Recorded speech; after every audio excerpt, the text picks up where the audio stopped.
Like, comment, and subscribe. One more time. Like, comment, and subscribe. Well, thank you so much. Today we have Sydney Sodine on our third episode of Pointers from Paris. We are so lucky to have her. She's my best friend in the whole world. We actually met at a basketball trainer named Jerry Powell's and then decided that we were going to the same university and became best friends. And yeah, so Sydney, Here we are. Can you tell us a little bit about yourself? Yeah. I'm Sid. I'm Sid, like Paris mentioned. We have been friends for a long time. We go way back, I guess you could say. I grew up on Long Island, went to high school on Long Island. We went to Brandeis University together, played basketball there. At Brandeis, I studied history and business. And then after school, lived in Boston for a little bit. Worked at Wayfair for about 9 months, missed home, moved back home. As I was kind of like transitioning back to New York, worked for my dad at our family business, which is a commercial moving and storage business, for 3 months as I was kind of like figuring out what I wanted to do. Once I kind of had that figured out, I started working at a company called Justworks for about 1 year and 10 months. I did a few different things there. And now I work at a company called PitchBook, and I'm a customer success manager. I'm also a dog mom. And yeah, those are the things about me. She's also engaged. Yeah, that too. But okay, let's like backtrack a little bit. Let's talk about what a customer success manager means. Customer success is kind of like a new term, or it's a new type of job that kind of came about as all of these SaaS, like software as a service companies, were formed and created. I think that if I were to like, rewind and like imagine that I was like started to work in the tech boom in sales, like back whenever the tech boom was, like the initial roles that people had, initially there was one person who was like closing the new business, managing all the accounts and trying to get them to renew, and then while managing the accounts, also supporting the accounts and answering day-to-day questions. And since tech has evolved, SaaS is a huge industry. The roles and the client-facing roles within that kind of like dynamic have broken apart, and they've been drilled down into multiple different facets. So an account executive, that's somebody typically who's closing new business. An account manager, that's somebody who's usually responsible for renewing accounts, growing the accounts once they already have an existing license. And then me as a customer success manager, that's typically somebody who is focused on driving adoption and being like a point contact for the folks who are leveraging the software to make sure that people are maximizing the value of their subscription. So that's what I do as a customer success manager. I partner with 2 different account managers at my company. They handle growing the license while I handle, contractually growing the license while I handle like adoption of the product, essentially. Got it. And did you start out as a customer success manager, or were you promoted to that role? So I guess my career journey hasn't necessarily been as like direct as maybe some of like the other people who have been on the channel so far. My first job out of college, I was like not doing SaaS work or client-facing work at all. I was like analyzing data at Wayfair, and I was doing site merchandising there, which was cool, but not for me. I'm a chatty person. So when I moved back to New York and kind of pivoted my career a bit and figured out what I wanted to do, I ultimately realized that I wanted to like help people. I think that I like to work with people. I also like helping people. And I was like, I could either like go back to school and become a nurse and like really help people, which I just don't have the brain or patience for, or I could kind of stay within this tech world and help people, help make people's lives easier, which is when I pivoted and started like really focusing on customer success. And my first tech client-facing job at Justworks, I was an onboarding account manager. So I spent about 8 months onboarding new clients. So like directly after new business would sign a contract with a brand new customer, I would work with them, make sure that everything was set up for their first 2 months with our platform, and then they would be passed on. So I did that for like 8 months. And then for like a year, I was an account manager there. The account manager title there is much more similar to a customer success manager title at like most companies, where there wasn't much upselling or like contractual aspects to my relationship. It was like driving adoption and making sure that people were properly leveraging the tool. So sort of like I was always a customer success manager, and then at PitchBook, my job now, I started as a customer success manager there. Got it. That makes a lot of sense, and you definitely have the brain power to be a nurse or a doctor or whatever. Yeah, just not the like willpower. Maybe that's the word. How would you recommend someone get into the role as a customer success manager? Yeah, I think that there's a few different ways. I think that like first and foremost, I would recommend like leveraging your network. If you went to college, go on LinkedIn, see anybody who graduated from your college that works in customer success, reach out to them. If you're, so I would say like first and foremost, do that. And then the second thing I would say is if, you're like fresh out of college, a lot of times a CSM role is maybe like a little bit later for somebody a little bit later in their career, but they're at many tech companies are very clear stepping stones to work your way up to that position. So I would recommend just looking at any type of entry level like sales, customer support roles that are available, because selling experience is really important, but so is support experience. It's basically just like, do you have the ability to work with somebody to help them achieve their end goal? That's like sort of like the baseline of what I think people who are hiring customer success managers want to see. So if maybe you have found that applying for customer success roles, you're getting feedback that they want somebody with more experience, I think that like starting in entry-level sales or customer support is like the definitely like career trajectory that people would want to see for somebody to end up in a CSM role. Got it. And I just want to go back to the idea of skill pivot, because Noelle also mentioned this in her interview. What I found, again, I've only worked at like 2 SaaS companies, so I don't have like a whole swath of knowledge necessarily. But what I have found is that particularly in customer success and like client-facing positions in general, it's not quite as technical as like, what Noe talked about, or not quite as technical as what you do. I think that there is like a basic skill set that people would like to see, but it doesn't necessarily mean that like you had to have sold in the past, or you had to have been a customer success manager in the past. Like people want to see that you have the ability to stay organized and communicate effectively. But it's not necessarily you've done this before, so you can do it here at my company. I think that perhaps like at the SaaS companies I've worked at, the hiring process, hiring managers are a little bit more open-minded.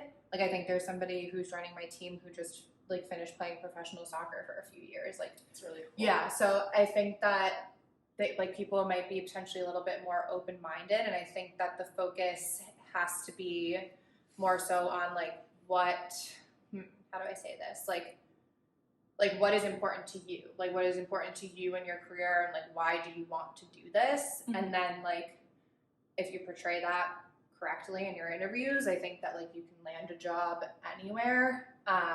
You just have to really like think long and hard about like why do you want to be a CSM? If you like want to be a CSM because it seems like a trendy like role to be in, I don't think that that'll get you the job. But like if you want to be a CSM because you really want to help people, or like for my company, maybe you really want to learn more about our product and the industry that we support, like those are things that will get you a job. For more context, PitchBook is a financial data provider. We provide data on private market transactions. So the clients that I'm typically working with are investment banks, private equity firms, VC firms, law firms, things of that sort. So with that, there's definitely a seasonality to the business. Like a lot of analysts and associates, they're starting their roles, I guess not this time of the year, but in September or later in the summer. So things are really busy that time of the year. Things are also busy at the end of the year. Folks are closing deals, really making a final push. So there's a seasonality aspect to it. But I would say the average day looks like one like business review, which I can explain what that is. But like one business review, maybe a couple of trainings with new hires that have started with some of my clients, and then internal meetings as well. So I have a team lead title at PitchBook, which just means that I help support any of the new hires who join my team. So like working with them, making sure that they're all like good to go, comfortable, they're learning everything they need to prior to like going live and working with new accounts. But to explain like the different types of calls that I have and like what the 3 different types of calls that I have are, or primary types of calls that I have, the first would be a training, which I think is the most straightforward. Like I'm just jumping on a call with somebody who is a new user of my product and teaching them how to use my product. Those calls will typically consist of, they'll probably be like 30 to 45 minutes long. The first 10 to 15 minutes is going to be me asking questions like of the new user, like about their job. What is it that they do? What are their end goals? What are they trying to get out of like my platform? What other platforms do they use to do similar type of work? Things like that. And that's just so I can understand what to show them once I like share my screen and I'm showing them PitchBook. There's a ton of data in PitchBook. There's a ton of different things I can show someone. So I have to understand what's actually important to them before opening the platform. Otherwise, I could show them stuff that literally means nothing. So that's the first type of call. The second type of call is business review, which is, I think, what I mentioned, explaining my day-to-day. So business reviews are calls that we have with our clients or my accounts on a like 2 to 3 times a year basis. It sort of depends on the account, but typically every 4 months trying to have a business review. And that's connecting with the primary point of contacts and understanding, hey, what's new with your firm? What are the goals for the next 4 months with your firm? Any product feedback, but I really like to focus those conversations not on PitchBook at all, but really just on the firm and understanding what are they trying to do as a firm. Maybe a lot of that stuff I can't help with and PitchBook can't help with, but if there is like a really big initiative at the firm that PitchBook can help with, it's really helpful to frame those conversations, taking PitchBook out of the conversation, because like I mentioned, there's so many reasons that somebody could come to PitchBook. That if I like am only framing the conversation in terms of PitchBook, there could be another use case they don't know that I could help with. Does that make sense? Yeah, it sounds like you're trying to have these business review sessions to find how PitchBook could be a value add. Exactly. Yeah, just trying to understand, like, I want to know what's good with one of my clients so that way I can be the biggest, value add to them possible in ways they didn't even think I could be a value add or PitchBook could be a value add. And then the third calls that we have are kickoff calls. So when we start working with a new account, like connecting with them, very similar to a business review, connecting with them, understanding what, why did they purchase PitchBook? What's the deal with this firm? What are they trying to accomplish? Are they trying to close 4 new deals by the end of the year? Are they raising a new fund? Like whatever, stuff like that. So those are like the calls that I have. And then obviously like inbound requests, answering emails, scheduling those calls. That's like the typical day-to-day. Got it. Thank you. My next question has to do with career trajectory. What does the natural progression look like at your company? Yeah, at my company, it's very laid out, which is amazing. I think that they do a really good job of making it very clear to us what we need to accomplish to get promoted, to get to the next level. So because my job is like surrounding managing a book of business, my like customer success manager roles are pretty like black and white. If you hit certain targets, certain goals that were set, you'll get like promoted to the next level. I like that. Yeah. And also like like a part of my compensation is also dependent on hitting those targets as well. So if me and the account managers that I work with, if we really outperform in any given quarter, like we'll get more money. Like we'll get a bigger commission check, which is cool. But for PitchBook, the different levels of customer success manager, there's customer success manager, senior customer success manager, and then like a director of customer success managers, or like customer success manager director title. So there's 3 levels of individual contributor. And then if you would like to like pursue the management track, and I guess like for those roles, again, it's like you hit the numbers, you get the promotion.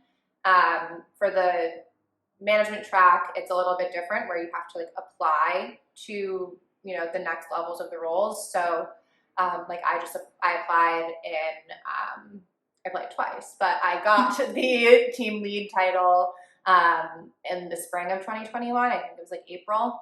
So I applied for that and I got that. Yeah. And then like the next step would be when there's a management position open, that I would like apply for that, interview for that, and hopefully get that. But I think that in terms of like the individual contributor track, it's very obvious. And then something that I like to mention, just like I said, I applied for the team lead role twice and I didn't get it the first time. So I started at PitchBook March of 2020. And this is just like general career advice for anybody, I think. I made it very clear what my intentions were and like where I wanted to go with my career at PitchBook, but also just like my career generally. I made it very obvious that like I want to manage people. I love helping my clients, but I think that like for me, like the best way to help people and like maybe the most fulfilling way to help people is going to be helping the people I see every single day that I care about. That's obviously going to be like managing people and pushing people forward in their career. In my mind, it's something I really want to do. So when I started, my manager was amazing, and he was like, what do you want to do at PitchBook? Like, what are your goals? Like, we want people to be happy here, grow their careers here. So I was like very clear that I wanted to be in management. And then a team lead role opened like 4 months or like 5 months into me being at PitchBook. I was not qualified. Like, I was not qualified. But I talked to him about it, and he was just like, what's the harm in applying? Like, if you apply, you know, upper management knows your intentions. They know where you want to go. You'll have the opportunity to have the conversation with somebody, and like, you're probably not going to get it, but everybody will know who you are. You'll like made your intentions clear, which will put you on the track the next time to get it, to maybe be in a more favorable position than somebody else who hasn't already like spoken it into existence. So that's exactly what happened. Like the next time it opened up, I applied, like I was qualified at that point to be a team lead, and I got the role then. So I think that just like a general word of advice for like anybody in their career path, like you have to advocate for yourself. Nobody else is going to advocate for you. So even if like you don't think that you deserve a position or something like that, or like, oh, like, is it too soon for me like to say what I want my future to hold, like things like that, like you should never just be satisfied with where you're at. You should always be trying to push and progress your career forward. And people will help you if you tell them what you want. But if you don't tell them what you want, they won't help you. Right. Yeah. Sydney just dropped 2 great pointers. Self-advocacy, but also the idea of a sponsor or a mentor having your back to bounce ideas off of. I think that like generally speaking, when you're working in like sales or like customer success types of positions, like you're being held to a quota, and your managers aren't really going to like baby you or be on top of you or anything like that, because like I get paid if I perform. So like, why would I not perform and like work hard? So I'm, you know, definitely working hard, but I think that a lot of it is like on my own schedule for the most part, like in the sense of like, if I would like to take a break to take my dog out for an hour, I need to go to a doctor's appointment, like nobody really necessarily cares about like, you know, what I'm doing, because I've like proven that I'm like a hardworking employee, that I'm good at my job, like whatever, like not to but yeah, like if I wasn't performing, if all of my accounts were not renewing with PitchBook and like I'm getting a ton of bad feedback, obviously people would be much, I would be maybe like managed a little bit closer and stuff. But, all that to say, like, I am supporting accounts that work on East Coast hours. Like, I need to be available for those accounts, like, during normal business hours, Monday through Friday, to answer people's questions and like help people out.